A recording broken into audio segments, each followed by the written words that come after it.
everyone. I'm coming to you from the Cross Keys battlefield. Specifically, I am staying on the Confederate right flank, or the Union left, and this is going to be the final stages of the Battle of Cross Keys. Now, the Battle of Cross Keys was fought June 8th, 1862, and is the second to last battle in Stonewall Jackson's famous Shenandoah Valley campaign of that year. What's going to happen is earlier in the day, farther to our left, we're going to have Union forces attacking a place called Artillery Ridge, also known as Mill Ridge.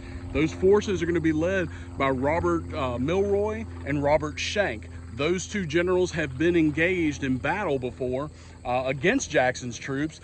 They fought him in McDowell. These are all part of General John C. Fremont's Union Army. They're just trying to link up with General James Shields down near Port Republic in order to smash Jackson. Ewell has been placed here by Jackson, and Ewell makes the dispositions and everything. Jackson actually barely comes onto this battlefield. So the fighting on the left is intense, but Ewell has a great position. His Marylanders are up there. He's got a lot of artillery up there. It will get the name Artillery Ridge, and the Federals are just unable to dislodge them.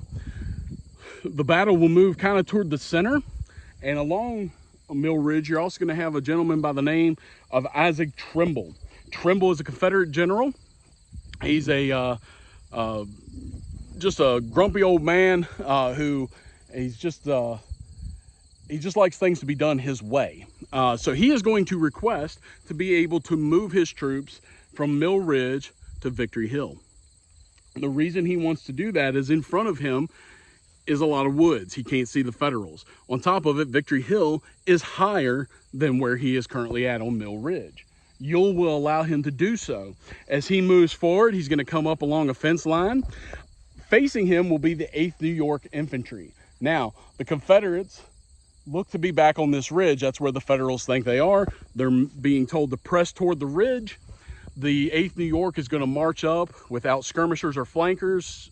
It's unknown why exactly. The rumor is that their commander was intoxicated, so he never put out flankers or skirmishers. Anyway, they're going to march up the hill, and they're going to get decimated by Trimble's troops. They are basically going to cease to exist as a unit, and one of the Confederates describes that attack as it just looked like a field of dead blackbirds as the Union soldiers had their dark uniforms laying in the field. It was that many casualties. Fighting will continue a little bit in that area, not necessarily against the 8th New York, but against some Pennsylvania units and some other New York units. The fighting will move down toward where we're at right now on the far right flank. To reinforce Trimble, Colonel James A. Walker's Demi Brigade is going to show up, and that brigade consists of the 13th and 25th Virginia. Now, they are going to try to make a flank attack along Goods Mill Road, which is to my right. The problem with that is when they do their first attempt, they are actually going to run into Trimble's troops, who is trying to attack the rest of Blinker's division and the artillery that's out here. There's going to be several New York, Pennsylvania units out in the field here, and an artillery battery. That's actually the artillery batteries from New York as well. But they're going to be mainly facing this artillery battery in the 74th Pennsylvania. Walker will make a second attempt, and as he does so, he is going to come up to a fence. Now, that fence is not going to cover him very well. His troops are going to suffer mass casualties, and quickly they're going to have 47 casualties, all because the cannon that is shooting at them is not firing solid shot or bursting shells. It's firing canister fire. It's like a big shotgun, so it's making a lot of casualties. Walker's troops will fall back to the woods on that second attempt, and the Union Army will actually attack this area. As they come forward, the artillery captain, he's the senior Union artillery commander on the field, he is going to start fearing for the safety of his guns. He's expecting Trimble or Walker to come and counterattack, and he's expecting those guns to be taken.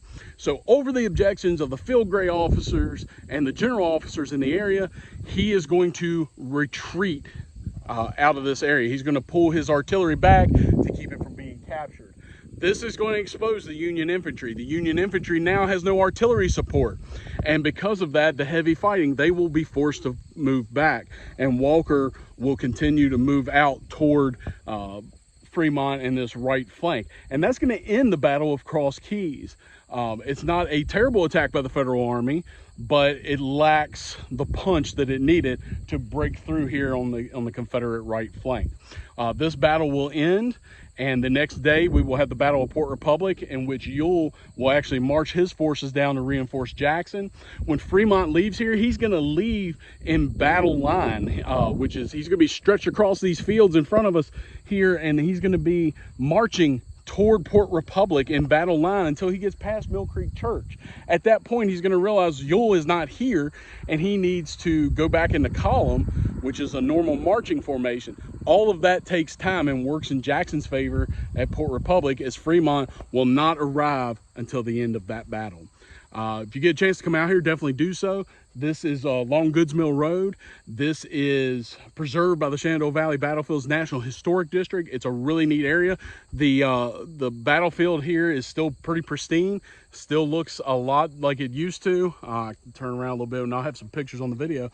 But you can see the rolling hills of the farmland. Just a beautiful area to be, and a lot of really cool history in this area.